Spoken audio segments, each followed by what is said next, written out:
Hello students, I am Nidhi Bhatt, your science teacher. Today we are going to start a new chapter of class 10, that is chapter number 9, Heredity and Evolution.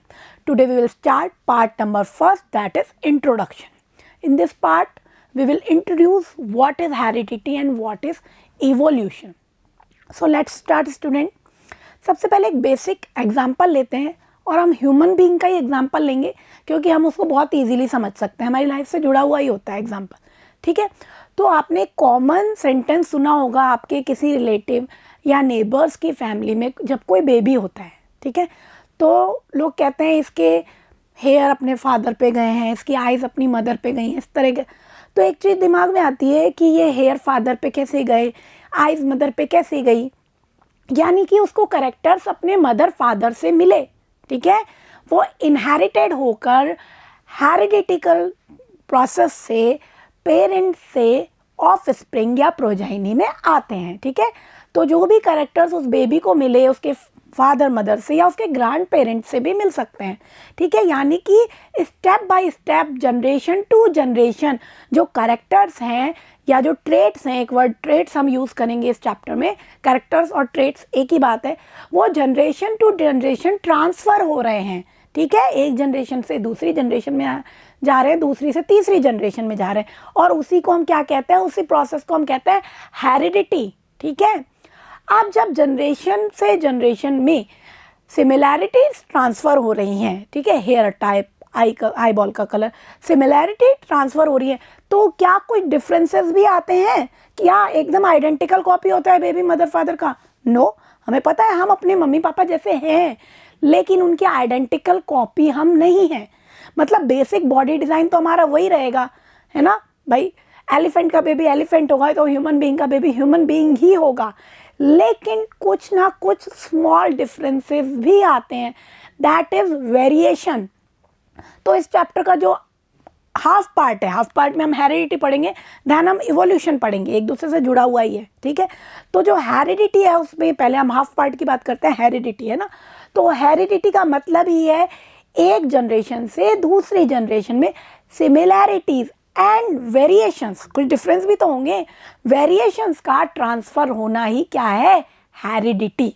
ठीक है, ठीक है, तो basic body design और main factor जो होते हैं similar रहते हैं, लेकिन कुछ फ्यू डिफरेंसेस भी आते हैं, दैट वी कॉल्ड वेरिएशन, जिसको हम क्या कहते हैं, वेरिएशंस. ठीक है, तो ये हमें इस चैप्टर में पढ़ना है.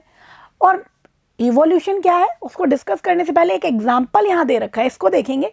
तो जो मैंने बताया सिमिलैरिटीज़ ट्रांसफ़र होती हैं और कुछ वेरिएशन भी आते हैं, उसको इस एग्जाम्पल से हम बहुत अच्छे से समझ सकते हैं. सपोज ये एक ऑर्गेनिज्म है, ठीक है, नाम इसका रख देते हैं हम ए.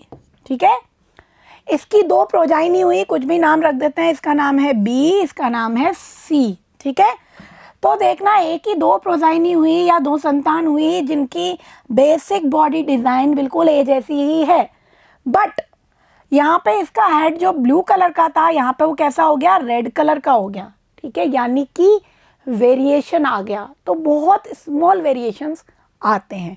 ठीक है, अब जो दूसरा प्रोजाइनी हुआ उसमें जो नहीं हेड में ही वेरिएशन हो, उसके ये देखो उसका जो ये फुट पार्ट है ये ग्रीन कलर का हो गया. ठीक है, ये वाला पार्ट, यानी कि बेसिक बॉडी डिज़ाइन सेम है, सिमिलैरिटीज़ भी ट्रांसफ़र हुई, बट कुछ वेरिएशंस भी आ जाती हैं जब नेक्स्ट जनरेशन में जाते हैं. ठीक है, उसके बाद जो ये बी था इसकी भी दो प्रोजाइनी हुई, आगे जा कर के आप उनको हम नाम देते हैं जैसे डी और ई सपोज. ठीक है, तो देखो जो वेरिएशन बी में आया था, ये रेड कलर का हेड, वो भी ट्रांसफ़र हो रहा है उसकी नेक्स्ट जनरेशन में. ठीक है, तो वेरिएशन जो आते हैं फिर वो वेरिएशन भी नेक्स्ट जनरेशन में ट्रांसफ़र हो जाते हैं. ठीक है, तो उसका हेड वैसा ही रेड है, बेसिक बॉडी डिज़ाइन वही चली आ रही है ए से. यहाँ पे एक और नया वेरिएशन आ गया, इसका ये जो आम मान सकते हो ये जो पार्ट है ये वाइट कलर का हो गया, जबकि उसकी पहली जनरेशन में ऐसा नहीं था. तो ये भी एक वेरिएशन हुआ. जो ई बना उसमें ये वेरिएशन आ गया, पिंक कलर का हो गया ये. ठीक है, अब इस सी की भी दो प्रोजाइनी हुई जिसमें ये जो बॉडी का कलर है ये वेरिएंट हो गया, चेंज हो गया. ठीक है, स्काई ब्लू कलर हो गया, और फुट वैसा का वैसा ये उसके जैसी प्रोजाइनी बन गई. ठीक है, तो वेरिएशंस भी ट्रांसफ़र होते हैं जनरेशन टू जनरेशन, और बेसिक जो सिमिलैरिटी है वो रहती है, और वो जनरेशन टू जनरेशन ट्रांसफ़र होती है, ठीक है। उसमें कुछ कुछ थोड़ी थोड़ी सी वेरिएशंस आती रहती हैं जनरेशन टू जनरेशन, जब हम एक जनरेशन से दूसरी में, दूसरी से तीसरी में, लास्ट में जाते हैं तो ये वेरिएशंस एक्यूमुलेट होती जाती है। ये हम इस चैप्टर में देखेंगे, ठीक है। दूसरा जो पॉइंट है इवोल्यूशन, इसको भी एक बार थोड़ा सा समझ लेते हैं, फिर हम डिटेल में आगे देखेंगे इसको। इवोल्यूशन मैंने आपको रिप्रोडक्शन चैप्टर में भी बताया था। Evolution means origin of new species. New species का ऑरिजिन कैसे हुआ, ठीक है, तो वो वेरिएशन के कारण ही होता है। That's why I am saying ये रिलेटेड है, ठीक है। कैसे होता है, आपने बहुत जनों से सुना है कई बार कि हमारे जो पूर्वज थे, हमारे जो एंसेस्टर थे, वो बंदर थे या चिंपैंजी थे या आदि मानव थे, ऐसे कहते हैं ना सब लोग। तो आपके दिमाग में आया होगा कई बार कि क्या ऐसे हुआ था कि एक चिंपैंजी के अचानक से ह्यूमन बीइंग पैदा हो गया, ऐसा नहीं हो सकता है ना। तो क्यों कहा हमारे वो एंसेस्टर थे। ये जो अर्थ पे न्यू स्पीसीज का बनना है ना, ये बहुत लॉन्ग प्रोसेस है। इस पे भी साइंटिस्ट ने बहुत रिसर्च की और क्या देखा कि एक स्पीसीज में कुछ वेरिएशन आते हैं, फिर उसके अगले में कुछ वेरिएशन आते हैं, बहुत स्मॉल होते हैं, कई बार हम नोटिस भी नहीं कर सकते उनको। लेकिन धीरे धीरे धीरे बहुत सारी जनरेशन के बाद जब वो वेरिएशन इकट्ठे हो जाते हैं, क्योंकि एक आपने देखा ना यहाँ हेड में वेरिएशन आया, फिर यहाँ है, तो ऐसे नेक्स्ट जनरेशन से जाते जाते ये वेरिएशन इकट्ठे होते जाते हैं और एक ऐसी स्टेज आती है कि जो न्यू स्पीसीज बनती है वो अपनी जिससे वो स्टार्ट हुआ था उससे बिल्कुल डिफरेंट लगने लग गई due to accumulation of variation. क्योंकि वेरिएशन बहुत सारे इकट्ठे हो गए तो वो एकदम डिफरेंट दिखने लग गया, ठीक है। तो इसी को हम इवोल्यूशन कहते हैं। तो जो बात आपको कही जाती है कि हमारे एंसेस्टर चिंपैंजी थे, वो क्यों की जाती है, क्योंकि हमारा बेसिक बॉडी डिज़ाइन 2 हाथ 2 पैर 2 आँख 2 कान उनके जैसा है, लेकिन कोई डिफरेंसेस है, उनके हेयर ग्रोथ बहुत ज़्यादा है ना, उनका इंटेलेक्चुअल पावर हमारे जैसा नहीं है, हमारा उससे थोड़ा ज़्यादा डेवलप है, ठीक है। तो ऐसा पॉसिबिलिटी हो सकती है कि उससे लॉन्ग टाइम में, बहुत लॉन्ग टाइम में वेरिएशन आते आते आते आते ही ह्यूमन बीइंग की स्पीसीज ओरिजिनेट हुई होगी, इसलिए कहा जाता है। तो ऐसे एकदम से नहीं होता कि एक चिंपैंजी के ह्यूमन बीइंग हो गया और फिर ह्यूमन बीइंग स्टार्ट हो गया, ऐसा नहीं होता। बहुत ही स्लो प्रोसेस से धीरे धीरे धीरे धीरे वेरिएशन आते हैं, वो अक्यूमुलेट होते हैं और एक ऐसी स्टेज आती है कि एक नई स्पीसीज बन जाती है which is very different from first generation, जहाँ से हमने स्टार्ट किया था। तो क्या कहते हैं इसी को हम इवोल्यूशन। तो इस चैप्टर में हम इन्हीं दोनों चीज़ों को डिस्कस करेंगे, what is heredity and what is evolution, और कैसे कैरेक्टर्स का ट्रांसफर होता है, ठीक है। So let's start. तो ये जो ब्रांच हम स्टार्ट कर रहे हैं साइंस की, दैट इज कॉल्ड जेनेटिक्स, जिसमें हम हेरिडिटी और वेरिएशन का स्टडी करेंगे। उस ब्रांच को क्या कहते हैं साइंस की, जेनेटिक्स। और साइंस की ये ऐसी ब्रांच है जिसमें रिसेंटली ईयर्स में सबसे ज़्यादा डेवलपमेंट इसी ब्रांच में हुआ है, ठीक है। इतना ज़्यादा डेवलपमेंट हुआ है कि हम जीन लाइब्रेरी की बात कर रहे हैं कि जीन्स की लाइब्रेरी बना ली ह्यूमन बीइंग के, इस जीन्स के कारण ये करेक्टर उसमें आता है, ठीक है। अलग अलग स्पीसीज़ का हमने क्रॉसिंग ओवर करा के नया ट्रांसजेनिक ऑर्गेनिज्म बना दिया, जेनेटिकली मॉडिफाइड ऑर्गेनिज्म की बात हम कर रहे हैं। तो बहुत ज़्यादा रिसर्च और बहुत ज़्यादा डेवलपमेंट इस ब्रांच में हुआ है, ठीक है। तो स्टार्ट करते हैं। बहुत ही इंटरेस्टिंग और बहुत ही यूजफुल ब्रांच है ये, दैट इज जेनेटिक्स, ओके।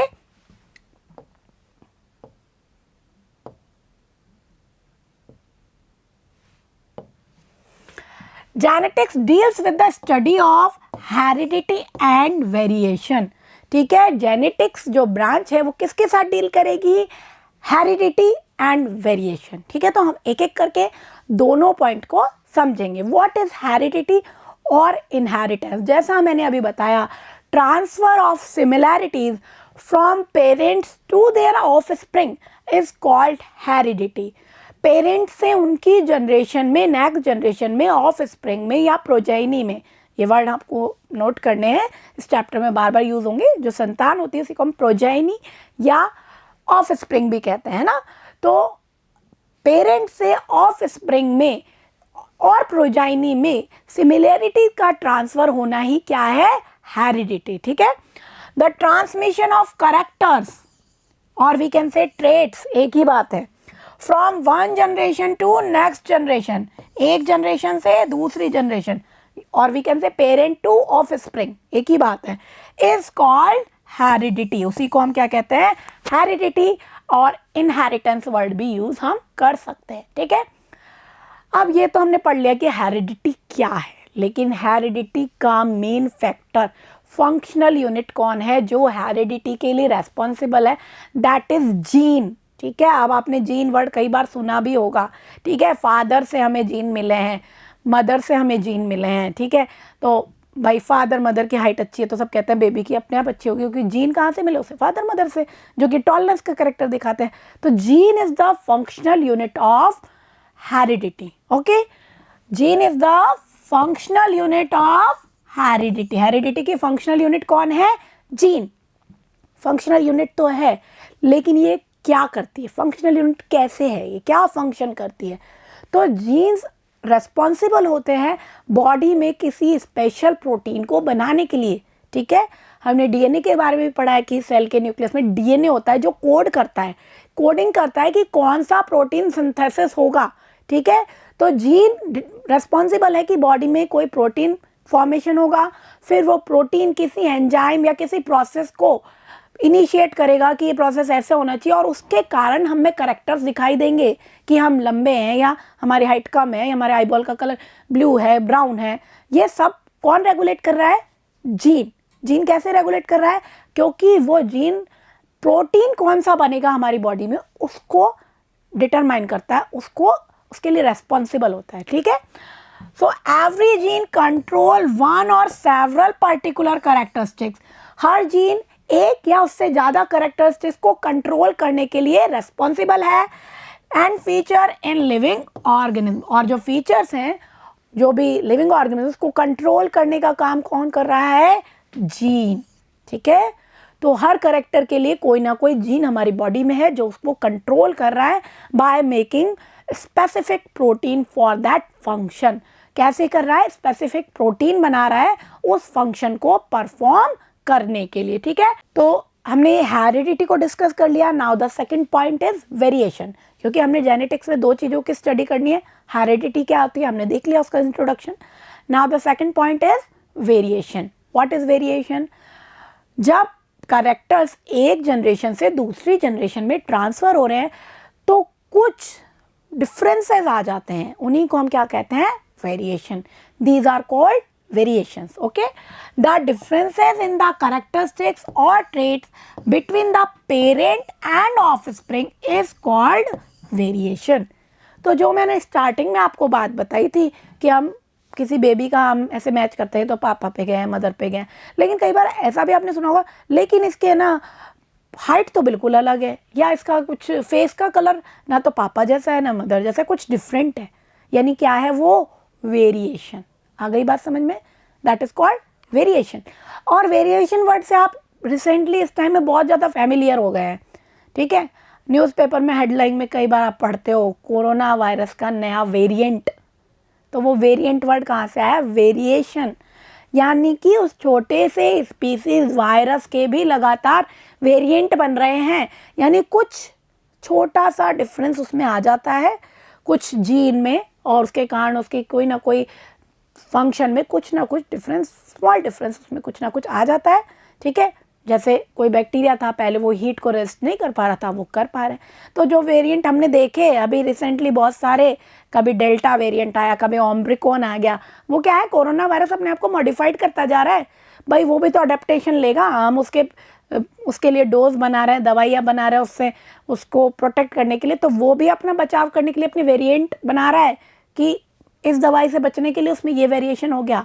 ठीक है, तो कुछ ना कुछ अडेप्टेशन के लिए धीरे धीरे वेरिएशन आते हैं स्मॉल से स्मॉल स्पीसीज के भी अंदर। ठीक है, ये हो गया वेरिएशन का मतलब कि जो पेरेंट ऑफ स्प्रिंग में जो डिफरेंस है, कुछ स्मॉल डिफरेंस है, स्टार्टिंग स्टेट पे बहुत स्मॉल डिफरेंस होते हैं, धीरे धीरे वो बड़े हो जाते हैं, तब हमारे नोटिस में वो आने लग जाते हैं। उसी को हम क्या कहते हैं? Variation. These variations are of two types. Variation कितने टाइप के हैं? Two types. One is somatic variation and second is gametic variation.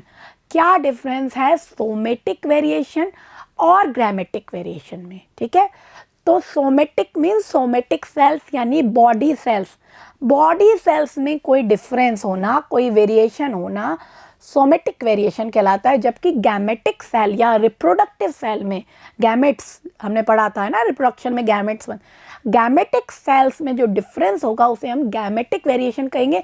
और क्योंकि आपको पता है गैमेट्स के फ्यूजन से ही नया प्रोजाइनी बनेगा, नया इंडिविजुअल बनेगा, तो इसका मतलब गैमेट्स में जो डिफरेंस होंगे, जो वेरिएशन होंगे वही ट्रांसफर होंगे, सोमेटिक वेरिएशन ट्रांसफर नहीं होंगे। ठीक है, यानी बहुत जनरल अगर आप सिंपल शब्दों में समझें तो सोमेटिक वेरिएशन हमारी बॉडी सेल्स में होते हैं, है ना, और गैमेटिक वेरिएशन हमारे गैमेटिक सेल्स, गैमेट्स या रिप्रोडक्टिव सेल्स में होते हैं। सोमेटिक वेरिएशन इनहेरिटेड नहीं होते, नेक्स्ट जनरेशन में नहीं जाते, जबकि गैमेटिक वेरिएशन इनहेरिटेड होते हैं, नेक्स्ट जनरेशन में जाते हैं। एक बहुत बेसिक एग्जांपल, आपने बहुत ज़्यादा बॉडी बिल्डिंग की और अपनी मसल्स बना ली बहुत अच्छी, ये एक सोमेटिक वेरिएशन है, आपकी मसल्स सेल में हुआ है, गैमेट्स में नहीं हुआ, तो ये आपकी प्रोजाइनी में ट्रांसफ़र नहीं होगा। अगर ऐसा होता तो पहलवान का बेटा बचपन से पहलवान ही पैदा होता, लेकिन ऐसा नहीं होता। ठीक है ना। जबकि जो गैमेट्स में जो वेरिएशन हुआ, आई बॉल का कलर अगर मदर का ब्लू है तो वो जीन उसकी प्रोजाइनी में भी जाएगा। ठीक है, हेयर का टाइप कर्ली है या स्ट्रेट है, ये क्या है, गैमेटिक वेरिएशन है। तो ये गैमेट्स में जीन्स के अंदर हुआ है, रिप्रोडक्टिव सेल्स में हुआ है, तो ये इनहेरिटेड होके नेक्स्ट जनरेशन में जाएगा। तो देखते हैं हम, somatic variation takes place in the body cells में, ठीक है, and gametic variation take place in the gametes और we can say reproductive cells. Okay, somatic variation neither inherited and not transmitted, यानी ट्रांसमिट होके नेक्स्ट जनरेशन में नहीं जाएगा, while gametic variation inherited as well as transmitted, inherited होके next generation में पहुंच जाएगा। ठीक है, it is also known as acquired trait, इसको हम एक्वायर्ड ट्रेट भी कह सकते हैं। हमने एक्वायर किया है, मसल्स आपने अपनी लाइफ लॉन्ग में एक्वायर की, अपनी कैपेसिटी के हिसाब से आपने एक्सरसाइज करके, डाइट ले करके उसको एक्वायर किया है। ठीक है, जबकि गैमेटिक वेरिएशन आपको बाय बर्थ ही मिले हैं। ठीक है, तो they known as inherited traits. ठीक है, for example cutting of tail in dogs. ठीक है, आप डॉग्स की टेल को काट दीजिए, अगली जनरेशन में भी काट दीजिए, अगली में भी काट दीजिए, तो आप सोचेंगे क्या चौथी जनरेशन में अपने आप कटी पूंछ वाले डॉग्स में आपको मिल जाए? पॉसिबल नहीं है। और बहुत एक ट्रेडिशन इंडिया में होता है कि गर्ल्स के लिए, है ना, boring of pinna, this is called pinna, है ना, ईयर का ये जो नीचे का जो लोब है, इसमें आपको पता है ईयरिंग पहनने के लिए इसको पेयरिंग कराई जाती है, इसमें छेद कराया जाता है ना, बोरिंग ऑफ पिन्ना। तो हमारे इंडिया में ट्रेडिशन कब से चला आ रहा है कि कान छिदवाती है लड़कियाँ, लेकिन कभी भी ऐसा हुआ क्या कि किसी मदर के जो डॉटर हुई वो अपने आप उसके कान में छेदता? नहीं हुआ ना ऐसा। इसका मतलब ये इनहेरिटेड नहीं हो सकती। ठीक है, तो ये कैसी है, बॉडी सेल में डिफरेंस है। आपने मसल्स बना ली या आपने कोई चीज़ की नॉलेज ली, आपने एक्वायर किया, उसको नॉलेज गेन करना, तो नॉलेज बाय बर्थ आपके प्रोजाइनी में ट्रांसफ़र नहीं होगी।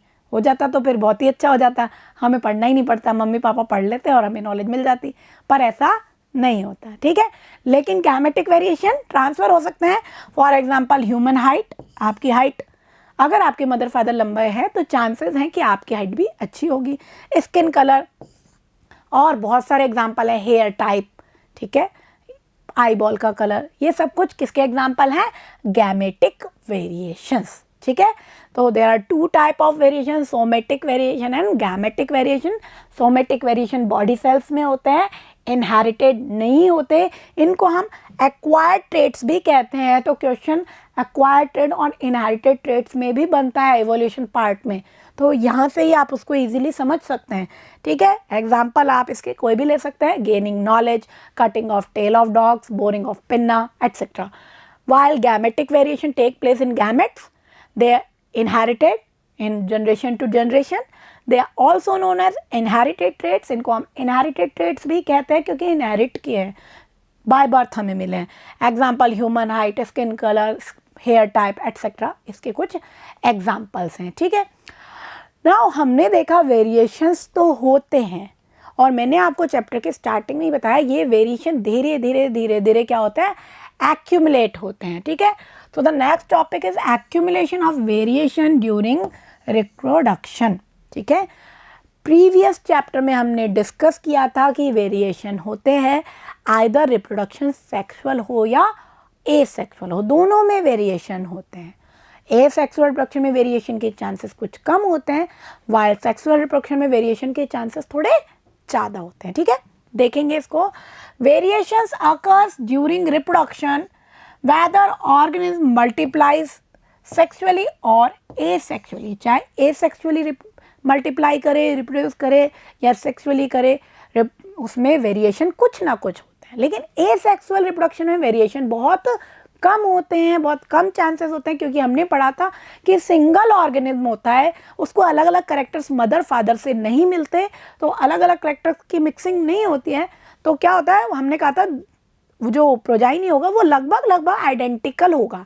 ठीक है, क्योंकि वेरिएशन जो होता है बहुत स्मॉल होते हैं, कई बार हमारे नोटिस में भी नहीं आते। कब नोटिस में आएंगे, जब बहुत सारे इकट्ठे हो जाएंगे, तब बहुत आगे की जनरेशन में। ठीक है, तो in asexual reproduction variations are fewer, variation कैसे होंगे, बहुत कम होंगे। क्यों होंगे, सिर्फ कब होता है, जब हमें पता है कि पहला स्टेप रिप्रोडक्शन का क्या था, डीएनए रेप्लिकेशन, तो उस रेप्लिकेशन में कुछ थोड़ी सी इनएक्यूरेसी रह जाती है। ठीक है, उसके कारण कुछ वेरिएशंस आ जाते हैं, जिसे हम म्यूटेशन भी कह सकते हैं। ठीक है, occurs due to small inaccuracy in DNA copying, DNA की कॉपिंग में कुछ ना कुछ स्मॉल इनएक्यूरेसी, यानी थोड़ा सा डिफरेंस आ जाता है हर बार जब डीएनए रेप्लिकेट होता है। बिल्कुल आइडेंटिकल हर बार एक जैसा ही बने ऐसा ज़रूरी नहीं है, तो उसको हम म्यूटेशन भी कहते हैं। नेचुरल भी होता है म्यूटेशन, और कुछ एजेंट्स के थ्रू भी म्यूटेशन होता है, इसको मैं अभी बताऊंगी आपको नेक्स्ट एग्जाम्पल के बाद। अब दूसरी बात करते हैं हम सेक्सुअल रिप्रोडक्शन की। एसेक्सुअल में हमने पढ़ा जो वेरिएशन होते हैं बहुत कम होते हैं, but in sexual reproduction variations are large, बहुत ज़्यादा होते हैं। किस किस कारण से होते हैं, first reason is crossing over, second DNA कॉपिंग में इनएक्यूरेसी जिसे हमने म्यूटेशन भी कहा, और थर्ड रीज़न हमें पता है आधे करेक्टर मेल से मिलेंगे आधे फीमेल से मिलेंगे, तो उनकी मिक्सिंग होगी। ठीक है, तो उसमें कुछ ना कुछ डिफरेंस आएगा। जो नहीं, आपके भाई को भी फादर से वही जीन मिले जो हमें मिले। ठीक है, तो हर ऑफ स्प्रिंग को मदर फादर से जो जीन मिल रहे हैं दूसरी प्रोजाइनी को भी मिल रहे हैं, तो वो सेम नहीं हो सकते, इसलिए भाई बहनों में भी क्या होगा, थोड़ा सा डिफरेंस होगा। ठीक है, in sexual reproduction variations are large and these occurs due to crossing over. First point is crossing over, reproduction वाले चैप्टर में भी ये चीज़ आई थी, तो आपके दिमाग में पजल होगी what is crossing over. Detail में हम इसे हायर क्लासेस में पढ़ेंगे, लेकिन फिर भी आपको इसका थोड़ा सा इंट्रोडक्शन में दूंगी, क्योंकि जब हम पढ़ रहे हैं ना उस वर्ड को, तुम्हारे दिमाग में क्लियर होनी चाहिए पिक्चर कि व्हाट इज क्रॉसिंग ओवर। तो देखिए, ये है हमारे क्रोमोसोम्स, और मैंने आपको बताया था जब गैमेट्स का फॉर्मेशन होता है तो मियोसिस होता है, जिसको हम डिटेल में हायर क्लासेस में पढ़ेंगे, उसके क्या क्या स्टेप हैं। ठीक है, तो उसी के स्टेप में एक प्रोसेस होता है, ये जो होमोलोगस क्रोमोसोम्स हैं जो पेयर में होते हैं, जोड़े में होते हैं, इनके कुछ पार्ट इस तरह से ओवरलैप हो जाते हैं और जीन का एक्सचेंज कर लेते हैं। देखना, बहुत समझना इसको अच्छे से। इसका कलर ब्लू दिखाया है ना, और इस क्रोमोसोम का ब्राउन दिखाया है, मीन ये अलग अलग डिफ्रेंशिएट करने के लिए दिखाया है कि इनके जीन्स, इन पे कुछ अलग जीन्स हैं, इन पे कुछ अलग जीन्स हैं। जब ये एक दूसरे से पेयर बना रहे हैं और बाद में एक दूसरे से ये सेपरेट होते हैं, तो क्या होगा, इसका ये जो ब्लू पार्ट है ये इसमें आ गया, यानी इस हिस्से के जीन इसमें आ गए, जीन का इन्होंने एक्सचेंज कर लिया, और इसका ये जो ब्राउन पार्ट था वो इसमें आ गया। This is called crossing over, या आप सिंपल लैंग्वेज में जीन एक्सचेंज भी कह सकते हो। तो जब मियोसिस होता है, गैमेट्स बनते हैं मेल में और फीमेल में, तब ये जीन का एक्सचेंज क्रोमोसोम्स करते हैं, जो हर बार अलग अलग जीन एक्सचेंज हो सकते हैं। तो जब अलग अलग जीन एक्सचेंज होंगे तो क्या आएंगे, वेरिएशन। आ गई बात समझ में? तो पिक्चर से बहुत अच्छे से आपको क्लियर हो गया होगा कि व्हाट इज क्रॉसिंग ओवर। बहुत सिंपल, इसको अगर समझना है तो आप कह सकते हैं gene exchange between two homologous chromosomes. Homologous chromosomes के बीच में जो जीन एक्सचेंज है उसी को हम क्या कहते हैं, crossing over. And next reason is separation of chromosome. Chromosomes क्या होते हैं, सेपरेट होते हैं जब गैमेट्स बनते हैं। पढ़ा था ना हमने, 2n से n एक गैमेट में गए, n एक गैमेट में गए, अलग अलग गए। फिर जब प्रोजाइनी बनेगा तो उसको मदर से मिलेंगे आधे क्रोमोसोम, फादर से मिलेंगे आधे क्रोमोसोम, तो वेरिएशन के चांस बढ़ जाएंगे अपने आप ही।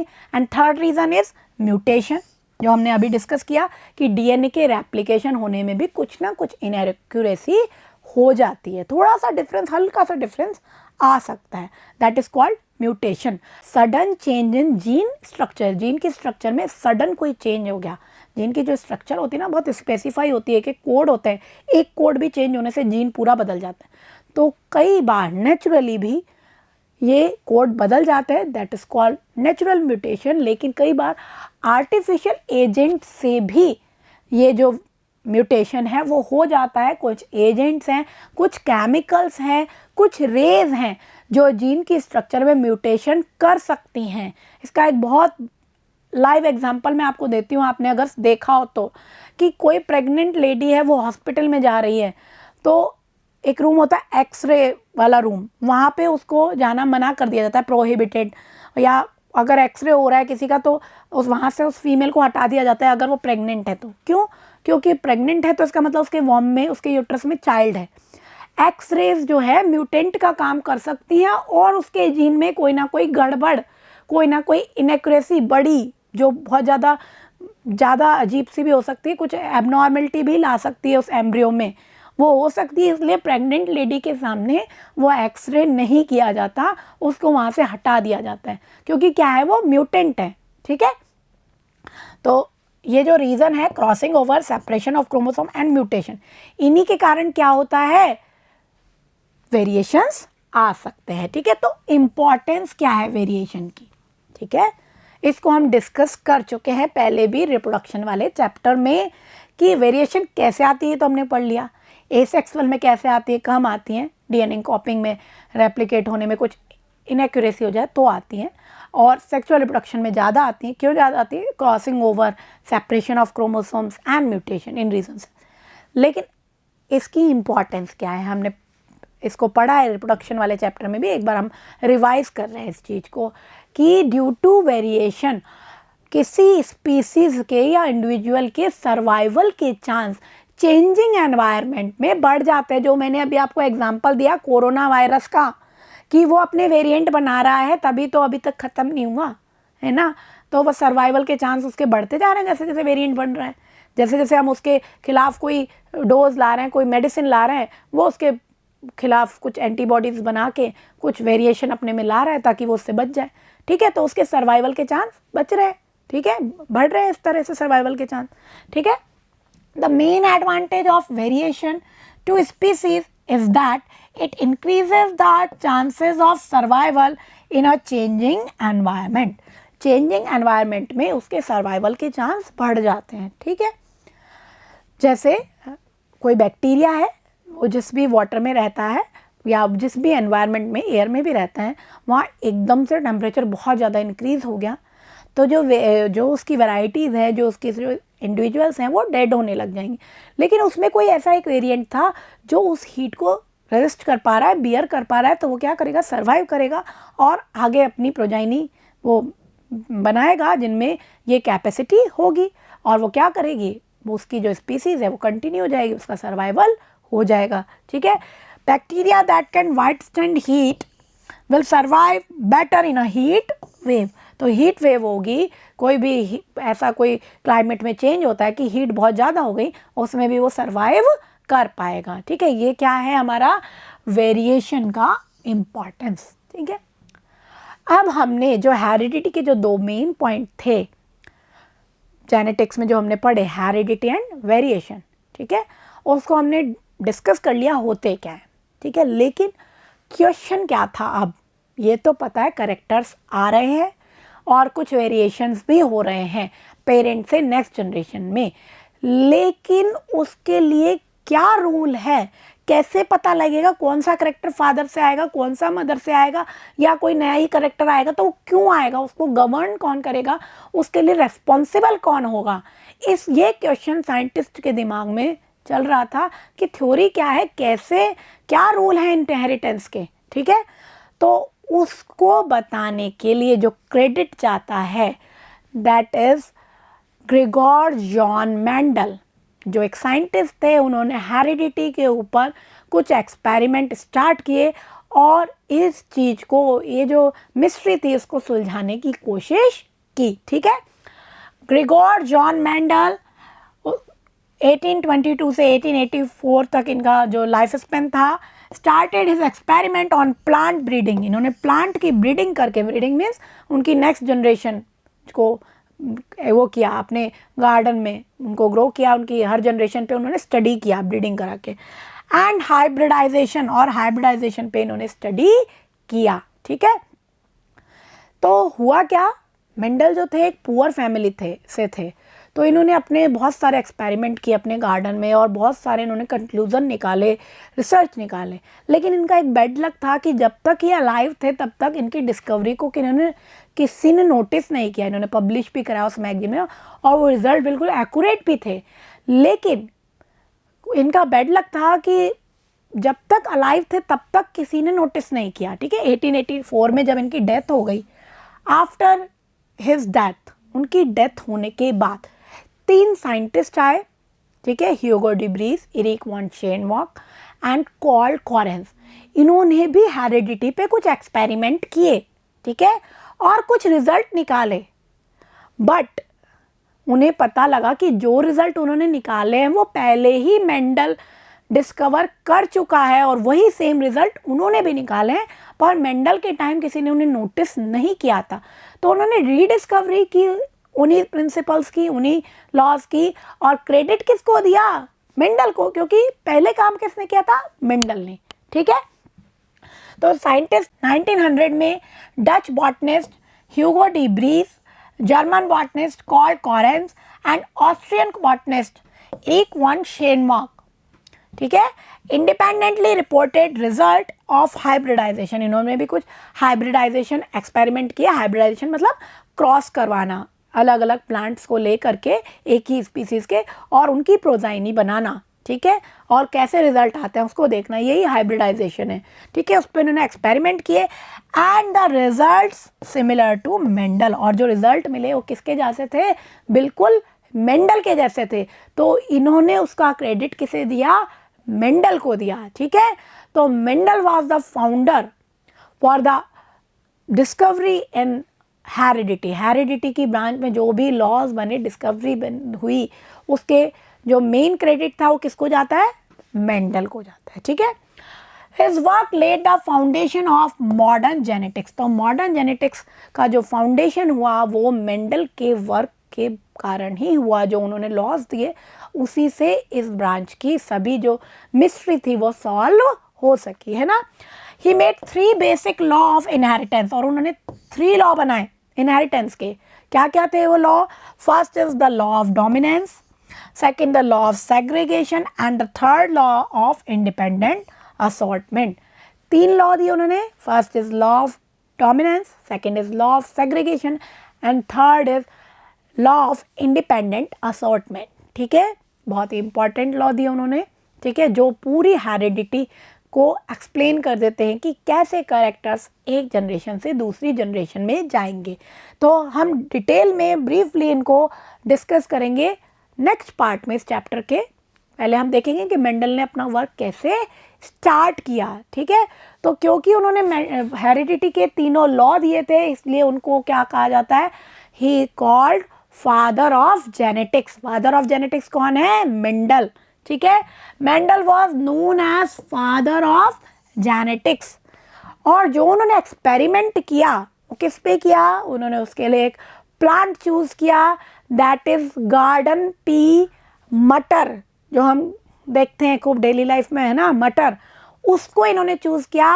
एंड साइंटिफिक नेम भी याद रखना है गार्डन पी का, पाइसम सेटाइवम, उसको इन्होंने सेलेक्ट किया। और उसके जो नंबर्स ऑफ कॉन्ट्रास्टिंग करेक्टर थे, बहुत सारे करेक्टर्स थे उस गार्डन पी में, कि इसकी कुछ वैरायटी टॉल है, कुछ ड्वार्फ हैं, कुछ का कलर अलग है फ्लावर का, कुछ का अलग है, सीड का कलर अलग अलग है। तो उन कॉन्ट्रास्टिंग करेक्टर्स पे इन्होंने रिसर्च किया, ठीक है।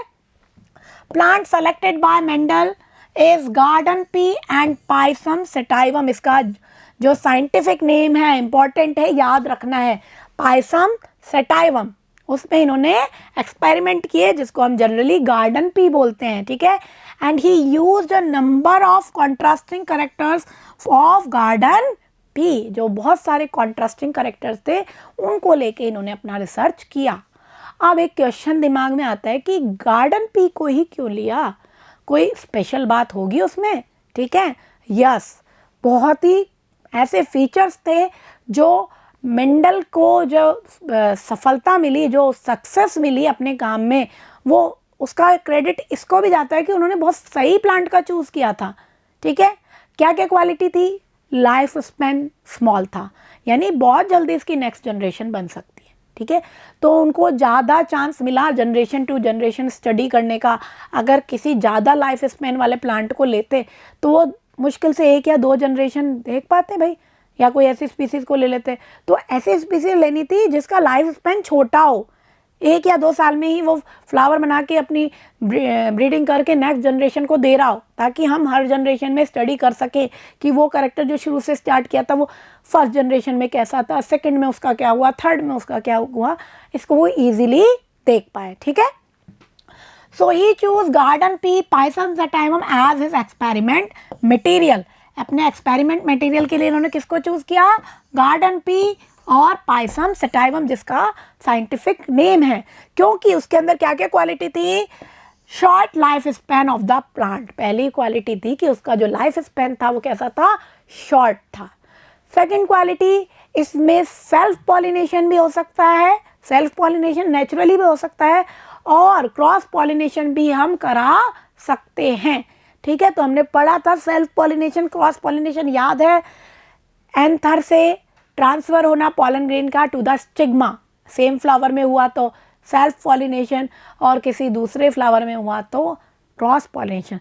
तो नेचुरली ये सेल्फ पॉलिनेशन करता है, बट इसमें क्रॉस पॉलिनेशन भी कराया जा सकता है। इसलिए गार्डन पी में वो दोनों तरह के रिजल्ट देख सका कि अगर मैं टॉल प्लांट वाले में ही सेल्फ पॉलिनेशन करा रहा हूँ तो क्या रिजल्ट आ रहा है, और टॉल का दूसरी वैरायटी से क्रॉस पॉलिनेशन करा रहा हूँ तो क्या रिजल्ट आ रहा है। इसको आराम से वो देख सका मेंडल, इसलिए ये भी क्या था, उसका एक बेनिफिट पॉइंट था, ठीक है। नॉर्मली अलाउज सेल्फ पॉलिनेशन और self fertilization, but cross fertilization can also be carried out. Fertilization भी कह सकते हैं, पॉलिनेशन क्रॉस होगा तो फर्टिलाइजेशन भी क्रॉस होगा, तो दोनों चीज़ इसमें हो सकती थी, ठीक है।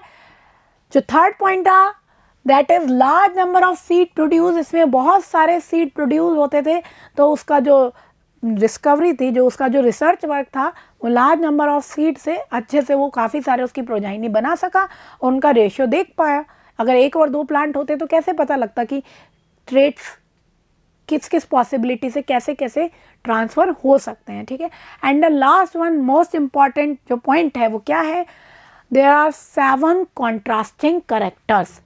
मटर के पौधे में, गार्डन पी में बहुत सारे कॉन्ट्रास्टिंग करेक्टर होते हैं, नंबर ऑफ 7 नंबर के तो उसने आइडेंटिफाई करे थे। कॉन्ट्रास्टिंग करेक्टर्स क्या हैं, मतलब जैसे अपन कहे टॉल ड्वार्फ, लंबा छोटा, काला गोरा, तो ये कॉन्ट्रास्टिंग करेक्टर्स हैं, ठीक है, एक दूसरे के अपोजिट वाले। तो गार्डन पी में ऐसे करेक्टर्स थे जिन पे वो रिसर्च कर पाया, इसलिए क्या हुआ, उसको सक्सेस मिली, ठीक है।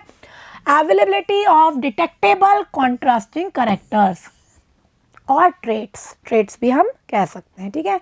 तो ये थे गार्डन पी को चूज़ करने के रीज़न। इन रीज़न से उसने गार्डन पी को चूज़ किया, ग्रो करने के लिए भी इजी है, ठीक है। तो ये सब कुछ रीजंस थे जिसके कारण मेंडल ने इसका चूज़ किया।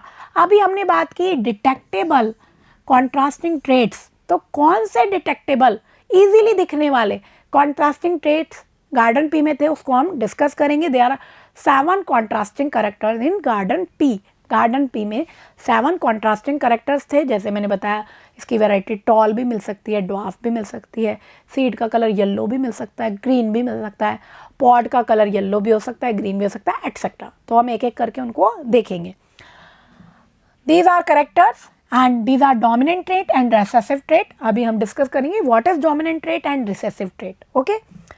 First point is flower colour. जो गार्डन पी का फ्लावर है उसका कलर वायलेट भी हो सकता है, वाइट भी हो सकता है, दोनों वैरायटी अवेलेबल है।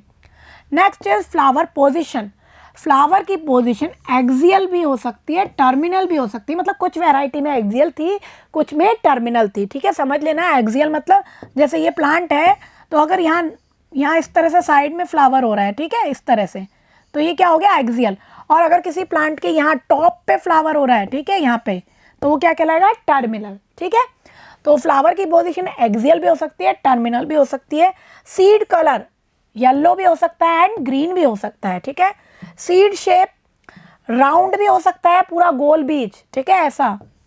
और कुछ रिंकल्ड भी हो सकता है इस तरह का, जो रेदा टेढ़ा मेढ़ा सा, ठीक है।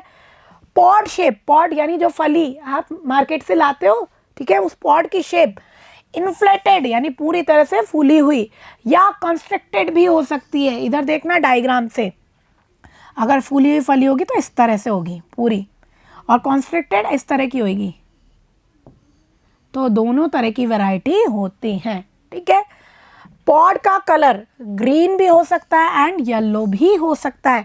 एंड लास्ट में height of the plant that can be toll और ड्वार्फ, टॉल भी हो सकती है और ड्वार्फ भी हो सकती है। टॉल मीन्स लंबा, ड्वार्फ मीन्स बोना। तो सभी वैरायटी अवेलेबल थी, ठीक है, जिन पे मेंडल ने अपना रिसर्च वर्क किया। अब यहाँ एक टर्म आई है, डोमिनेंट और रिसेसिव, ठीक है। अभी के लिए तो इतना ही समझ लो, अभी जब हम आगे बढ़ेंगे तो इसको हम ब्रीफली, अभी हम जो इसकी डेफिनेशंस लेंगे ना इम्पॉर्टेंट, उसमें हम इसको ब्रीफ डिस्क्राइब करेंगे। अभी इतना समझ लो, डोमिनेंट यानी प्रभावी, जो रूल कर सके, दूसरे को दबा सके। मीन्स ये जो भी डोमिनेंट ट्रेट हैं, they are ruling over this. Means अगर दो फ्लावर हैं, एक है वॉयलेट कलर का, पी से मैंने डिनोट कर दिया, और एक है वाइट कलर का, डब्लू से, तो जब ये कैरेक्टर्स आ रहे हैं एक फादर से एक मदर से, मान लो दोनों के आ रहे हैं एक एक कैरेक्टर, तो डोमिनेंट कौन सा है, वॉयलेट कलर, तो ये ही शो होगा उसकी प्रोजाइनी में। मीन्स क्या है, ये डोमिनेंट है, उसके कारण जो रिसेसिव है वो अपने आप को एक्सप्रेस नहीं कर पा रहा। आ तो रहा है वो ट्रेट प्रोजाइनी में, लेकिन क्योंकि इसकी प्रेजेंस के कारण वो दिख ही नहीं पा रहा, अपने आप को शो ही नहीं कर पा रहा, तो क्या है, वो रिसेसिव है। एक थोड़ा सा पावरफुल है, एक थोड़ा कमज़ोर है, ठीक है। तो आपने ये तो आजकल सबको ही पता है, जिसकी लाठी उसकी भैंस, वही वाला नियम चलेगा यहाँ हमारे हेरिडिटी में। तो जो डोमिनेंट है ना, these are ruling over this, वो उस पर रूल कर रहे हैं, और इनकी प्रेजेंस में, जो डोमिनेंट की प्रेजेंस में रिसेसिव कैरेक्टर दिखाई नहीं देता, ठीक है। तो ये जो है याद रखेंगे, फ्लावर का colour violet, position axial, seed का colour yellow, seed shape round, pod shape inflated, pod colour green and height tall, these are dominant trait. जबकि ये क्या है, these are recessive trait, okay. तो ये कुछ रीज़न थे, ये कुछ कैरेक्टर्स थे जिन पे मेंडल ने रिसर्च किया और अपना एक्सपेरिमेंट का रिजल्ट दिया, और 3 बेसिक लॉ बताए, जिनको हम डिस्कस करेंगे अभी डिटेल में जब हम इस चैप्टर में आगे प्रोसीड करेंगे, ठीक है। अब कुछ इम्पॉर्टेंट टर्म्स हैं जो हमें समझनी है इस चैप्टर में, जब हम मेंडल के एक्सपेरिमेंट को स्टार्ट करने जाएंगे उससे पहले कुछ टर्म्स हैं जिनको हमें अच्छे से समझ लेना है, ताकि जब हम रिजल्ट को देखेंगे तो वो टर्म्स जब हमारे काम आएगी तो हम कंफ्यूज नहीं होंगे। तो हम कुछ हेरिडिटी से रिलेटेड कुछ टर्म्स हैं, उनकी स्टडी अब करेंगे, ठीक है। क्या टर्म्स हैं वो, some important terms. First is chromosomes, आप सभी जानते हैं क्रोमोसोम्स क्या होते हैं। हमारी सेल के अंदर जो न्यूक्लियस है उसके अंदर क्रोमोसोम्स होते हैं, थ्रेड लाइक स्ट्रक्चर। और आपने ये भी पढ़ा है 9th क्लास में कि सेल डिवीज़न के टाइम ये हमें अच्छे से दिखाई देने लगते हैं, उससे पहले क्रोमेटिन नेटवर्क के फॉर्म में बिखरे रहते हैं न्यूक्लियस में। लेकिन जब सेल डिवीज़न होने लग जाती है तो ये क्या होता है, दिखाई देने लग जाते हैं, थोड़े थिक हो जाते हैं और अच्छी फॉर्म में हमें दिखाई देने लग जाते हैं। माइक्रोस्कोप से दिखेंगे, है ना, सेल ही नहीं दिख सकती नेकटाई से, तो ठीक है। तो these are long thread like structure present in the nucleus of the cell which contain heredity information, और उसी के अंदर हमारी heredity information, gene, DNA present है, ठीक है, of the cell in the form of gene, ठीक है। थ्रेड लाइक स्ट्रक्चर हैं और न्यूक्लियस के अंदर हैं, और इन्हीं के ऊपर जीन होते हैं जिनके ऊपर क्या है, हेरिडिटी की इंफॉर्मेशन है, यानी पेरेंट्स के करेक्टर्स हैं जो जीन्स के साथ ट्रांसफ़र होंगे नेक्स्ट प्रोजाइनी में, ठीक है। नेक्स्ट जो टर्म है that is DNA, full form मालूम होनी चाहिए, डीऑक्सीराइबोज न्यूक्लिक एसिड। ये केमिकल है जो कोडेड फॉर्म में प्रोटीन सिंथेसिस को कोड करता है कि कौन सा प्रोटीन बॉडी में फॉर्म होगा, ठीक है। इस तरह की इसकी डबल हेलिकल स्ट्रक्चर होती है। ये स्ट्रक्चर जो है ये हम हायर क्लासेस में पढ़ेंगे, ठीक है। A chemical in the chromosome which carries the traits, ये traits को कैरी करेगा in a coded form, code देगा ये एक, ठीक है, और उस कोड के अकॉर्डिंग ही प्रोटीन बनेंगे और प्रोटीन के कारण ही करेक्टर प्रोजाइनी में दिखाई देगा नया, ठीक है। Next is gene. जीन हमने पढ़ा था फंक्शनल यूनिट है हेरिडिटी की, और ये क्या होती है, क्रोमोसोम्स पे लोकेटेड होती है, ठीक है। और ये किसी भी एक फंक्शन को, बॉडी के अंदर कौन सा फंक्शन कैसे होना है उसको रेगुलेट करने का काम करती है, ठीक है। The part of a chromosome which control specific biological function, specific biological function हमारी बॉडी में जो हो रहा है, जो डिपेंड, उसी के कारण डिपेंड करेगा कि हमारी बॉडी में कौन से करेक्टर दिखाई दिए, कि आप लंबे दिखाई दिए तो वो कोई बायोलॉजिकल फंक्शन है, कोई एंजाइम है जो आपकी ग्रोथ को इनिशिएट कर रहा है, ठीक है। तो उस फंक्शन को रेगुलेट किसने किया, जीन ने। जो जीन आपको अपने पेरेंट्स से मिला था उसने रेगुलेट किया कि बॉडी में ये एंजाइम बनेगा, ये प्रोटीन बनेगा, और इस एंजाइम के कारण ग्रोथ क्या होगी, बहुत अच्छी वाली होगी और हाइट अच्छी होगी। या किसी में अगर कम हाइट वाला जीन है तो वो कम एंजाइम को सीक्रिएट करेगा, कम एंजाइम का फॉर्मेशन होने देगा, तो क्या होगा, हाइट कम रहेगी। यानी कि these are the part of chromosome which control specific biological function, किसी फंक्शन को ही कंट्रोल करते हैं और उसी के कारण वो करेक्टर दिखाई देता है। आ गई बात समझ में। क्रोमोसोम, डीएनए और जीन तीनों इंपॉर्टेंट पॉइंट है, अच्छे से ध्यान रखेंगे। नेक्स्ट है कॉन्ट्रास्टिंग करेक्टर। हमने अभी पढ़ा कॉन्ट्रास्टिंग करेक्टर। कॉन्ट्रास्ट बात करते हैं ना कि ये यूनिफॉर्म हम पहन रहे हैं या ये ड्रेस हम पहन रहे हैं तो ये इसके साथ कॉन्ट्रास्ट में आता है, ठीक है। तो वही कॉन्ट्रास्टिंग करेक्टर्स हैं यहाँ पर कि जो पेयर है करेक्टर्स के, एक दूसरी फॉर्म है, एक अपोजिट फॉर्म है, जैसे tall, dwarf, brown eyes, blue eyes, ठीक है। ये क्या है, कॉन्ट्रास्टिंग करेक्टर्स हैं, ठीक है। A pair of visible characters such as tall and dwarf, white and violet flower, round and wrinkled seeds, green and yellow seeds, ये जो हमने अभी गार्डन पी में देखे, ये सभी क्या थे, कॉन्ट्रास्टिंग करेक्टर्स, जो एक दूसरे के लगभग अपोजिट होते हैं, ठीक है, और इजीली डिटेक्टेबल होते हैं, इजीली विजिबल होते हैं। उनका जो पेयर बनता है, जो जोड़ा बनता है, उसी को हम क्या कहते हैं, कॉन्ट्रास्टिंग करेक्टर्स, ठीक है। आ गई बात समझ में। नेक्स्ट देखेंगे, next point is dominant trait. बहुत इंपॉर्टेंट है ये टर्म, और जो मेंडल का पूरा लॉ, जो फर्स्ट लॉ आने वाला है ना, वो भी इसी से रिलेटेड है। डोमिनेंट ट्रेट क्या है, ठीक है। अभी मैंने आपको हल्का सा इसका इंट्रोडक्शन दिया था, अब एक बार ब्रीफली इसको इंट्रोड्यूस करेंगे हम। डोमिनेंट मतलब जो प्रभावी है, जो रूलिंग कर रहा है और अपने आप को एक्सप्रेस कर रहा है, वो डोमिनेंट है। एक एग्जांपल से देखते हैं। ये पेरेंट है, ये मदर है जिसकी आइज़ कैसी है, ब्लू। ये फादर है जिसकी आइज़ कैसी है, ब्राउन। सपोज इनकी ये 3 प्रोजाइनी हुई, सपोज कर रहे हैं, ऐसा होता नहीं है हर बार, लेकिन है ना। तो हमने देखा जो तीनों प्रोजाइनी है उनमें जो आइज का कलर आया, ब्राउन आया, और ये भी कैसा आया, ब्राउन। यानी कि ब्राउन कलर तो एक्सप्रेस हो रहा है, पर ये जो ब्लू कलर है इसका, ये छुप गया। तो करेक्टर तो इसका भी आया प्रोजाइनी में, ठीक है, लेकिन वो अपने आप को शो नहीं कर पा रहा है due to presence of this character. जब तक ये करेक्टर इसके साथ रहेगा ये अपने आप को शो नहीं कर पाएगा, कमज़ोर है ये, ठीक है। कब शो करेगा, अब आप सोचोगे कि इसका मतलब ब्लू कलर कहीं चला गया क्या, नहीं, ब्लू कलर का जीन है, वो इस वाली प्रोजाइनी में एक्सप्रेस नहीं हो पा रहा, वो हो सकता है आगे वाली जनरेशन में एक्सप्रेस हो जाए। यही लॉ अभी हम मेंडल के जब लॉ पढ़ेंगे तो उसको डिस्कस करेंगे। तो देखो इसको ऐसे समझ सकते हो, मान लो जो ब्लू आइज़ है उसका जो जीन है वो स्मॉल बी से शो कर रही हूँ, और जो ब्राउन आइज़ है उसका मान लो जीन जो है या जो एलिल है जो अभी हम बात करेंगे वो कैपिटल बी है। अब ये दोनों फैक्टर आए और ये प्रोजाइनी बना, ठीक है।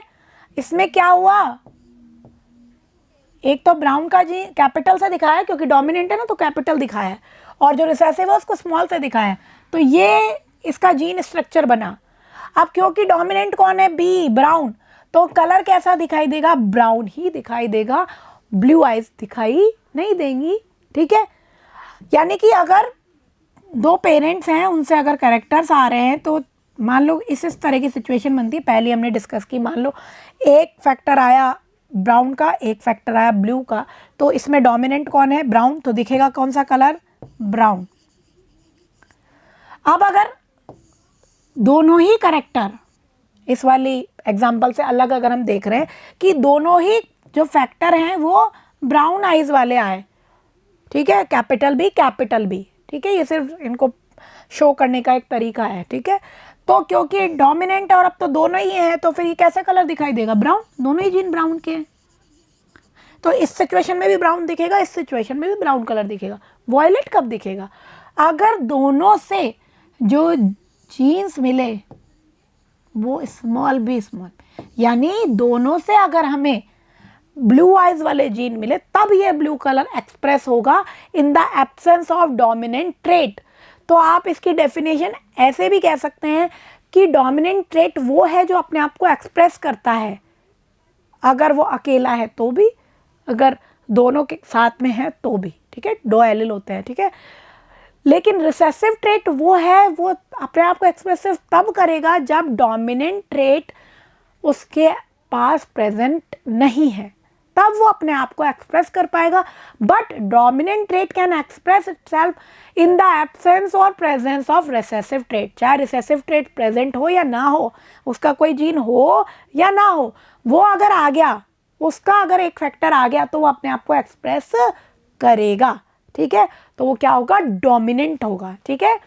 The character which express itself in first generation is dominant trait. अभी हम जब मेंडल का एक्सपेरिमेंट करेंगे तब हम देखेंगे, जो फर्स्ट जनरेशन होती है उसे F1 जनरेशन कहते हैं, उसमें ये डोमिनेंट ट्रेट किस तरह से सिर्फ यही एक्सप्रेस होता है, रिसेसिव छुप जाता है, ठीक है, अपने आप को हाइड कर लेता है, ठीक है। तो tallness is dominant character in P plant, example है इसका, जैसे टॉलनेस है वो एक डोमिनेंट कैरेक्टर है ड्वार्फ के, ठीक है, दिख ही रहा है, लंबा हमेशा डोमिनेंट ही होगा, है ना। तो डोमिनेंट ट्रेट क्या है? जो अपने आप को एक्सप्रेस करते हैं, चाहे रिसेसिव ट्रेट प्रेजेंट हो या ना हो, तो भी वो अगर उनका एक फैक्टर आ गया तो वो अपने आप को एक्सप्रेस जरूर करेगा, यानी वो रूलिंग ओवर करेगा दूसरे कैरेक्टर पे। तो बिल्कुल वही कहावत है, जिसकी लाठी उसकी भैंस, जिसमें ताकत है वो तो अपने आप को एक्सप्रेस करेगा ही करेगा, ठीक है। तो ये है हमारा डोमिनेंट ट्रेट, ठीक है। नेक्स्ट इज रिसेसिव ट्रेट, अभी मैंने बता दिया, जो छुप जाता है, हाइड हो जाता है in the presence of dominant trait. जो डोमिनेंट ट्रेट अगर वहाँ आ गया, डोमिनेंट ट्रेट का अगर जीन वहाँ आ गया तो रिसेसिव ट्रेट अपने आप को एक्सप्रेस नहीं कर पाएगा, प्रेजेंट होगा वो वहाँ लेकिन वो कलर शो नहीं होगा। यानी कि जो मैंने बताया, जैसे प्लांट है, मान लो उसमें हाइट के लिए जीन है T, ठीक है, अगर टॉलनेस है तो उसके लिए ये जीन रेस्पॉन्सिबल है, ठीक है, हमने उसको कैपिटल T से सिर्फ शो किया है, ऐसी शेप का होता नहीं है। और ड्वार्फनेस के लिए जो रिस्पॉन्सिबल है वो स्मॉल t है, ठीक है। तो तीन सिचुएशन हो सकती है, अगर दोनों कैपिटल T आए, डोमिनेंट है टॉलनेस, तो ये प्लांट टॉल ही होगा, ठीक है। और अगर एक कैपिटल T यानी एक डोमिनेंट फैक्टर आया और एक रिसेसिव, लेकिन मैंने बताया डोमिनेंट फैक्टर तो अपने आप को शो करेगा ही, है ना, तो ये भी कैसा दिखेगा हमें? टॉल। लेकिन अगर इस तरह से जीन आए, दोनों ड्वार्फ वाले जीन आए, दोनों ड्वार्फ कैरेक्टर वाले जीन अगर आ गए, तो ये रिसेसिव ट्रेट दोनों इकट्ठे हो गए, अभी अपने आप को शो करेगा और प्लांट कैसा दिखाई देगा हमें? ड्वार्फ, ठीक है। तो समझ में आ गया, रिसेसिव ट्रेट वो है जो अपने आप को डोमिनेंट ट्रेट की प्रेजेंस में हाइड कर लेता है, ठीक है। और कब एक्सप्रेस करता है? जब डोमिनेंट ट्रेट वहाँ पे प्रेजेंट नहीं होगा।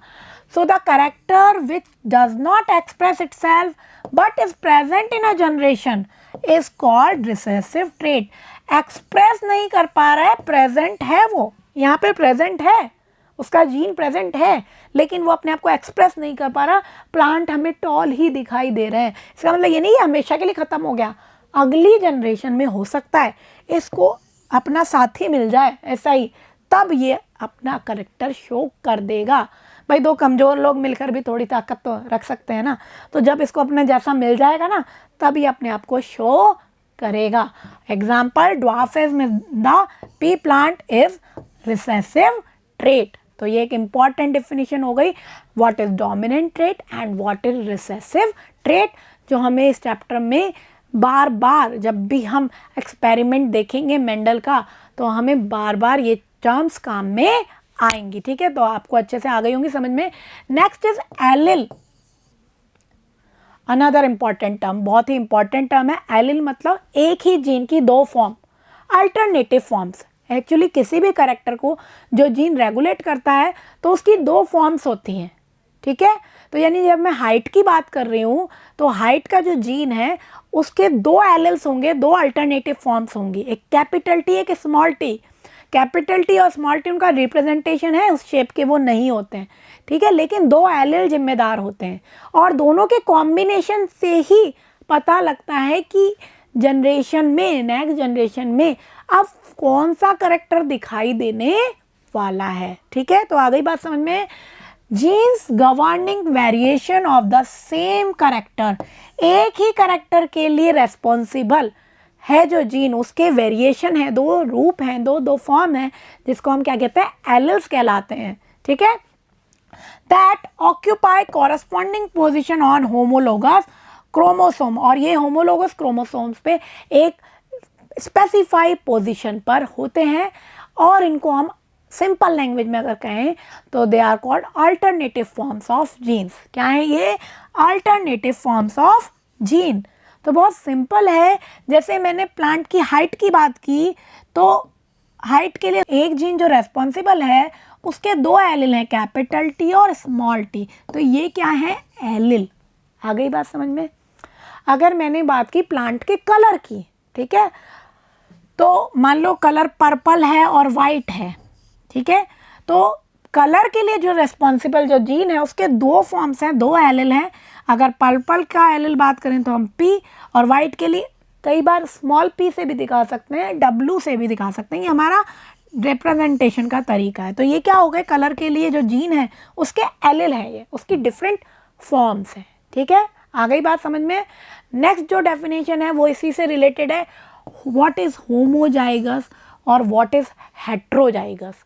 बहुत सिंपल अगर समझना है तो जब भी भाई हमें पता है कि कैरेक्टर्स या जो हमारा जो क्रोमोसोम्स हैं वो हाफ हाफ जब बढ़ जाते हैं तो एक गैमेट में जो एलिल हमने बात की, एक जीन का एक एलिल जाता है, एक गैमेट में दूसरा एलिल जाता है, सेपरेट हो जाते हैं, बाद में वो फिर कंबाइन होते हैं, मदर से आता है एक फैक्टर, फादर से आता है और वो कंबाइन होते हैं, ठीक है, तो वापस से उनका पेयर बन जाता है।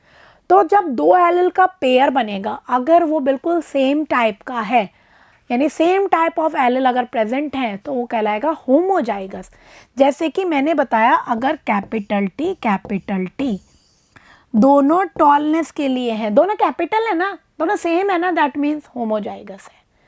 अब अगर जरूरी नहीं कैपिटल हो, दोनों स्मॉल हो, that is also homozygous. Homo means same और जाइगस वर्ड लिया है जाइगोट से, ठीक है। तो जब दोनों एलिल जो हैं वो बिल्कुल सेम है तो वो क्या कहलाएगा? होमोजाइगस, ठीक है।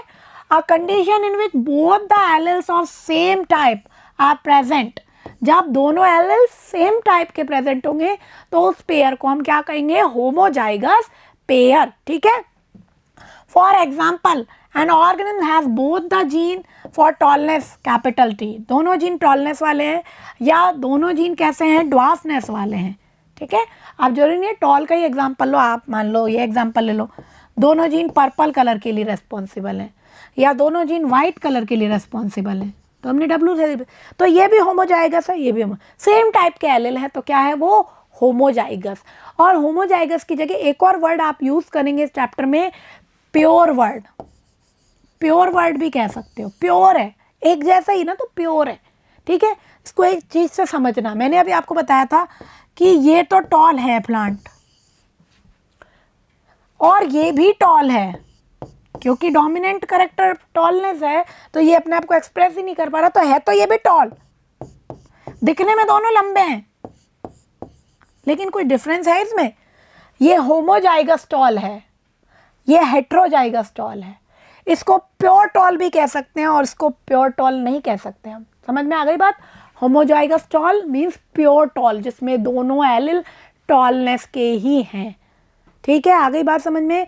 नेक्स्ट पॉइंट इसी से related, heterozygous. Hetero means different, यानी कि जब सेम एलिल थे तो होमोजाइगस था, डिफरेंट एलिल होंगे तो हेट्रोजाइगस। आ गई बात समझ में? A condition in which both the allele are of different type. For example एक ऑर्गेनिज्म में कौन सा जीन है, ये मैंने अभी बताया, ये भी टॉल है लेकिन प्योर टॉल नहीं है क्योंकि हेट्रोजाइगस है, हाइब्रिड भी कहते हैं कई बार, ठीक है, क्योंकि एक जीन इसमें टॉल का है, एक रिसेसिव ट्रेट ड्वार्फनेस का भी है जो आगे की जनरेशन में अपने आप को एक्सप्रेस करेगा, ठीक है। It means it has a gene of tallness and the other gene of dwarfness, दोनों के जीन है, मिक्सिंग हो रही है, अलग अलग हैं, इसलिए क्या है, ये हेट्रोजाइगस है। तो होमोजाइगस और हेट्रोजाइगस, डोमिनेंट ट्रेट और रिसेसिव ट्रेट, ये टर्म्स बार बार काम में आने वाली हैं आपके चैप्टर के, तो इसको बहुत अच्छे से लर्न कर लेंगे। नेक्स्ट डेफिनेशन क्या है हमारी, ये भी बहुत इंपॉर्टेंट है, दैट इज जीनोटाइप और फिनोटाइप, एक दूसरे से जुड़ी हुई हैं, समझ लो। फिनोटाइप का मतलब जो बाहर से दिख रहा है, फिजिकल अपीयरेंस, ठीक है, वो फिनोटाइप है। जैसे मैंने कहा ये प्लांट टॉल है या इस फ्लावर का कलर वॉयलेट है, तो उसकी फिजिकल अपीयरेंस है जो आपको बाहर से दिख रही है वो क्या कहलाएगी, फिनोटाइप। बट जीनोटाइप क्या है, उसका जेनेटिक मैप, कि उसमें जो टॉलनेस या ड्वार्फनेस आ रही है वो उसको शो करने के लिए क्या कोड बना हुआ है, ठीक है, वो क्या है उसका जीनोटाइप, ठीक है। तो जब हम मेंडल के एक्सपेरिमेंट करेंगे तो हम दोनों रेशियो देखेंगे, फिनोटाइप रेशियो क्या है, कितने प्लांट टॉल हुए, कितने ड्वार्फ हुए, और जीनोटाइप रेशियो में हम देखेंगे किस में जो कोडिंग है कैपिटल टी एक साथ है, किस में कैपिटल टी स्मॉल टी है, किस में दोनों स्मॉल टी है, तो तीनों अलग अलग वैरायटी हो गई। जबकि फिनोटाइप में हम सिर्फ फिजिकल अपीयरेंस देते हैं, लंबा है तो लंबा है, जेनेटिक उसका मैप चाहे कुछ भी हो। समझ में आ गई मेरी बात? एक बार मैं इसको एग्जांपल से समझाती हूँ। फॉर एग्जांपल मैंने आपको बताया कि ये भी टॉल है और ये भी टॉल है और ये ड्वार्फ है, तो ये जो इनका फीचर है जो आपको बाहर से ही दिख रहा है, ये टॉल है, ये फिनोटाइप है इसका, ठीक है, और ये ड्वार्फ है, ये इसका फिनोटाइप है, इसकी फिजिकल एक्सपीरियंस है ये। लेकिन अगर मैं बात करूं कि ये टॉल है तो लेकिन कोडिंग क्या है, इसमें कैपिटल टी है और इसमें अलग तरीके की कोडिंग है, तो ये क्या कहलाएगा, इसका जीनोटाइप, ठीक है। तो जीनोटाइप के कारण ही फिनोटाइप आ रहा है, ठीक है। अगर हमने पहले उसका जेनेटिक मैप देखा कि कौन कौन से एलील हैं, तभी तो हम डिसाइड करेंगे वो टॉल होगा या ड्वार्फ होगा, ठीक है। तो हम कह सकते हैं phenotype is depend on genotype, ठीक है। एक बार पहले डेफिनेशन देखेंगे, it is genetic makeup of an individual. For example, a pure tall plant is expressed as capital T. Pure tall plant को हम ऐसे एक्सप्रेस करेंगे, और जो हाइब्रिड टॉल होगा जिसको मैंने हेट्रोजाइगस भी बताया आपको, है ना, उसको हम ऐसे शो करेंगे। तो ये क्या है, इसका genetic map, that is called genotype. And what is phenotype, it is external appearance, जो हमें बाहर से ही दिख रही है, जिसके लिए हमें कोई उसके माइक्रोस्कोप से उसके अंदर की स्ट्रक्चर कोडिंग वगैरह देखने की जरूरत ही नहीं है, ठीक है। तो एक्सटर्नल अपीयरेंस बाहर से ही दिख रहा है, लंबा है, ठीक है, of the organism. For example a plant having composition will appear tall, अगर ये कंपोजिशन है, अब हमें इसका जेनेटिक मेकअप नहीं पता कि कैपिटल टी दोनों कैपिटल हैं या एक कैपिटल एक स्मॉल है, हमें ये पता है कि ये दिख तो टॉल ही रहा है, तो ये क्या है, इसका फिनोटाइप। आ गई बात समझ में? जीनोटाइप क्या है, फिनोटाइप। सिंपल, बहुत सिंपल लैंग्वेज में अगर समझे तो फिनोटाइप जो फिजिकली अपीयरेंस हमें बाहर से ही दिख रहा है वो फिनोटाइप है, कि प्लांट लंबा है, बोना है, फ्लावर का कलर वायलेट है या वाइट है, या फिर हमारे सीड का कलर येलो है या ग्रीन है, ये क्या है, फिनोटाइप, ठीक है। एंड व्हाट इज जीनोटाइप, जो उसके एलील के कॉम्बिनेशन से जो कोड बना है ना, वो उसका जीनोटाइप है, ओके। तो ये था जीनोटाइप और फिनोटाइप। एक चीज मैंने आपको बताई, उसको एक बार अच्छे से दोबारा समझेंगे।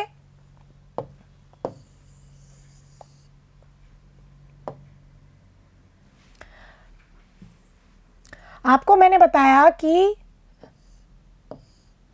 जीनोटाइप से पता लगता है कि फिनोटाइप क्या होगा। ये इसका जीनोटाइप है, तो हमें पता है दोनों कैपिटल टी है, मतलब ये टॉल होगा, ठीक है। अब हमें पता है यहाँ पे एक कैपिटल टी है, एक स्मॉल है, लेकिन capital T means tallness is dominant over dwarfism. Tallness क्या है, ड्वार्फ नेचर पे डोमिनेंट है, इसलिए ये भी कैसा दिखेगा, टॉल। तो ये इसका जीनोटाइप था, और इस जीनोटाइप के कारण ये टॉल है। तो जीनोटाइप से ही डिटरमाइन होता है कि फिनोटाइप क्या होगा। अगर जीनोटाइप ये होता तो क्या होता, ये ड्वार्फ दिखता, यानी कि फिनोटाइप इसका चेंज हो जाता। यानी कि जीनोटाइप से ही फिनोटाइप डिटरमाइन होता है। फिनोटाइप से हम जीनोटाइप का पता नहीं लगा सकते। अगर ये टॉल हमें वर्ड लिखा गया, सिर्फ टॉल दिखने से हमें कैसे पता लगेगा कि कौन सा जीनोटाइप है, नहीं पता लगेगा, ठीक है ना। तो फिजिकल अपीयरेंस होती है, बाहर से ही दिखाई देती है, ठीक है। नेक्स्ट जो डेफिनेशन है that is homologous pair of chromosomes, ठीक है। आपको मैंने पहले भी बताया था कि हर स्पीसीज में नंबर ऑफ क्रोमोसोम्स फिक्स होते हैं, ठीक है। जैसे हमारे ह्यूमन बीइंग में कितने हैं, 46 क्रोमोसोम्स है ना, और वो पेयर में होते हैं, हम 2n भी लिखते हैं ना। तो जो सेम जीन वाले जो क्रोमोसोम्स होते हैं वो पेयर में रहते हैं, ठीक है।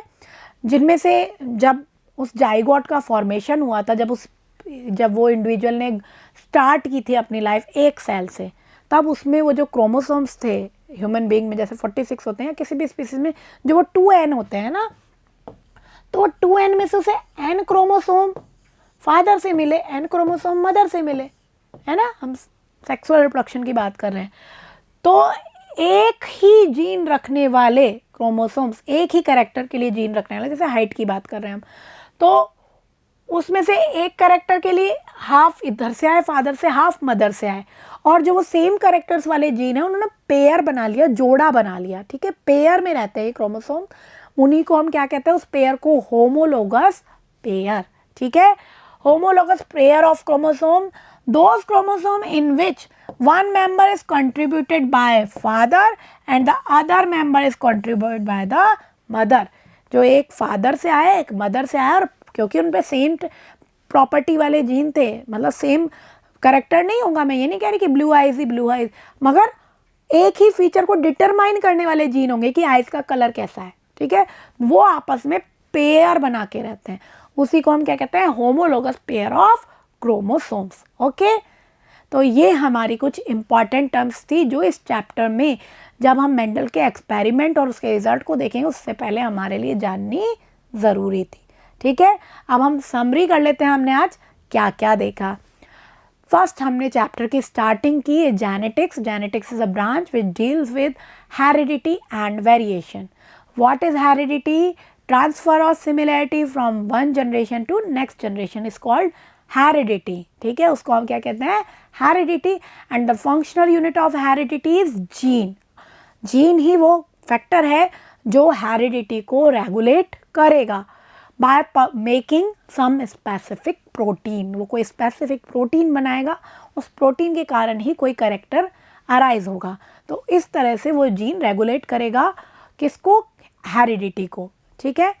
Then we studied about variation. What are variation? Variation means when characters transfer from parent to offspring, some differences, some variations are occur. कुछ differences आ जाते हैं जिसको हम क्या कहते हैं, variation.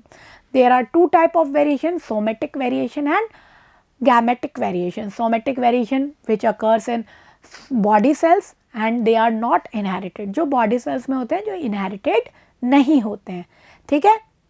For example gaining knowledge, making muscles, इस तरह की जो हम स्किल्स डेवलप करते हैं, एक्वायर करते हैं, कोई चीज़ हम अपनी लाइफ अलॉन्ग एक्वायर करते हैं, वो सोमेटिक वेरिएशन में आती है, वो इनहेरिटेड होकर नेक्स्ट जनरेशन में नहीं जाएंगी, ठीक है।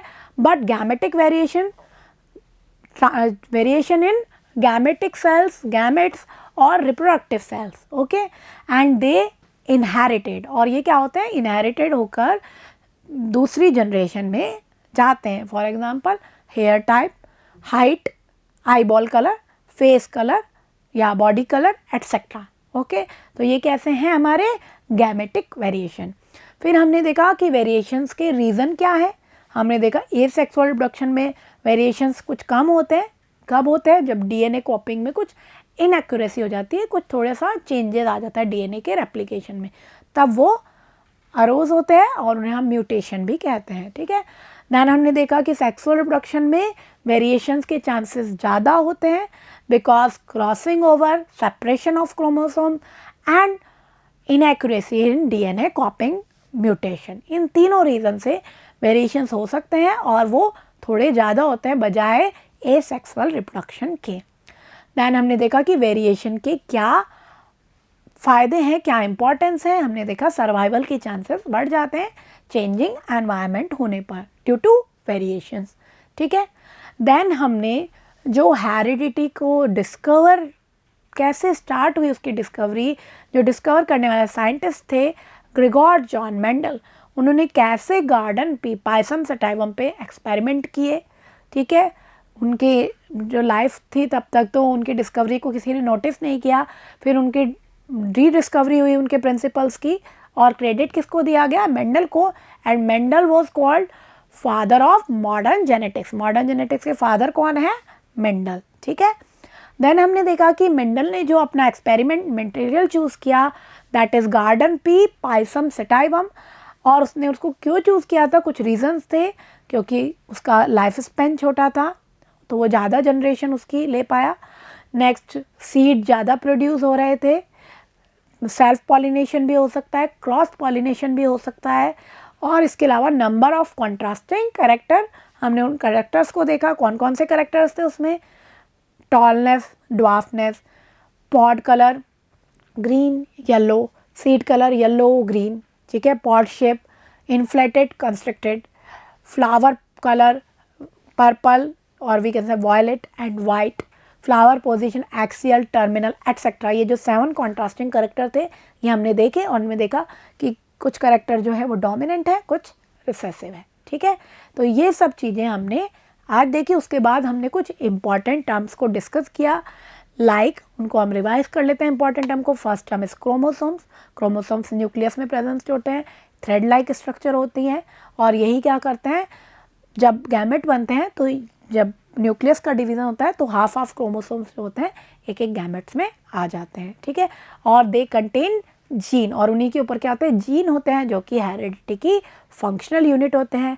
डीएनए जो है एक केमिकल है जो क्रोमोसोम्स पे ही है, और वो कोडिंग फॉर्म में रेगुलेट कर रहा है बॉडी में कौन सा प्रोटीन बनेगा, उसको रेगुलेट करता है। उसके बाद हमने देखा what is dominant trait and recessive trait. Dominant trait वो होते हैं जो रिसेसिव ट्रेट को हाइड कर देते हैं, उसके ऊपर रूल ओवर करते हैं, यानी जब डोमिनेंट प्रेजेंट होगा तब रिसेसिव दिखाई नहीं देगा, ठीक है। रिसेसिव जो अपने आप को हाइड कर लेते हैं, ठीक है, ये हमने देखा। उसके बाद हमने देखा हेट्रोजाइगस, होमोजाइगस, एलिल। पहले हमने एलिल को देखा। एलिल क्या है, जीन की जो डिफरेंट फॉर्म है। अगर किसी जाइगोट में सेम एलिल प्रेजेंट है, सेम टाइप का एलिल प्रेजेंट है, मीन्स दोनों कैपिटल टी हैं, तो वो होमोजाइगस कहलाएगा। और अगर एक कैपिटल टी है, एक स्मॉल टी है, यानी कि एक टॉलनेस वाला फैक्टर है और एक ड्वार्फनेस वाला फैक्टर है, ठीक है, तो अलग अलग अपोजिट फैक्टर्स हैं, तो उसको हम हेट्रोजाइगस या हाइब्रिड कहते हैं, ठीक है। उसके बाद हमने डिस्कस किया genotype and phenotype. Phenotype external physical appearance, कोई चीज़ कैसी दिख रही है, टॉल है, डॉफ है, फ्लावर कलर पर्पल है, वाइट है, सीड का कलर येलो है या ग्रीन है, ये सब क्या है, phenotype. And genotype is genetic makeup of that character. उस करेक्टर के लिए जेनेटिक मेकअप क्या है, यानी कौन कौन से एलिल हैं उस कॉम्बिनेशन में, वो क्या कहलाएगा, उसका जीनोटाइप। फॉर एग्जांपल दोनों कैपिटल टी हैं, ठीक है, तो ये क्या है, उसका जीनोटाइप है। Then we discuss homologous pair, chromosome का वो पेयर जिसमें एक क्रोमोसोम मदर से आया, एक फादर से आया, और वो पेयर की फॉर्म में रह रहा है, वो क्या कहलाता है, होमोलोगस पेयर, ठीक है। तो ये सब हमने आज के चैप्टर में डिस्कस किया। आई होप आपको सभी पॉइंट अच्छे से क्लियर हुए होंगे। इसको हर टर्म को, हर पॉइंट को बहुत अच्छे से याद रखना है। नेक्स्ट पार्ट में हम कंटिन्यू करेंगे इसी के जो नेक्स्ट जो हमने जो टर्म देखे ना, इनसे रिलेटेड ही मेंडल का जो एक्सपेरिमेंट है, मेंडल के जो लॉज हैं जिसको हमने अभी देखा था, 3 लॉ दिए थे मेंडल ने, उनको हम ब्रीफली डिस्कस करेंगे कि कैसे वो लॉ आए, मेंडल ने कौन सा एक्सपेरिमेंट किए, monohybrid cross, dihybrid cross, और जो तीनों लॉ थे, law of dominance, law of segregation and law of independent assortment, उनको हम डिस्कस करेंगे नेक्स्ट वीडियो में। तो आप बहुत अच्छे से तब तक इसका रिवाइज करेंगे, ठीक है। Thank you.